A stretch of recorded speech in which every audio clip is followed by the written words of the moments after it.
Hello everyone, in this video I'll show you how to import images from your computer and use them in your web visualization screens. To begin, right-click on Application and select Add Object. From the list of available objects, choose Image Pool. Then click Add. Now the image pool is where you manage all the images that will be available for use within your project. Add an image, locate the file name field, double-click, and then click the three-dot button to browse for an image file on your computer. Click the Browse button again, and select the image you want to import from your image library.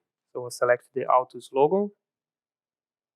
Now, when adding an image, we'll see a few different options, and one option is to save a link to the original image file. However, if the image is later moved or deleted from its original folder, the link may become invalid and the project could lose access to the image. Another option is to embed the image into the project, and this is generally the recommended approach because the image becomes part of the project itself and remains available regardless of what happens to the original file. You may also see options related to change tracking and file monitoring, but for this example, we will choose to embed the image into the project. After selecting the image and enabling the embedded option, click OK. The image is now stored directly within the project. So next, return to the visualization editor.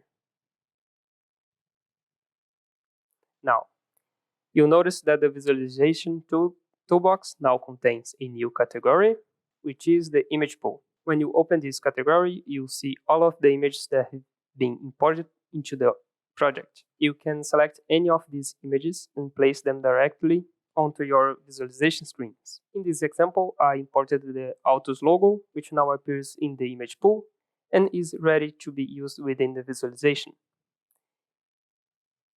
Now, using the image pool is a convenient way to add company logos, equipment graphics, process diagrams, custom icons, and other visual elements that help create more professional and intuitive web visualization interfaces. This is it for today's video, and I see you on the next one.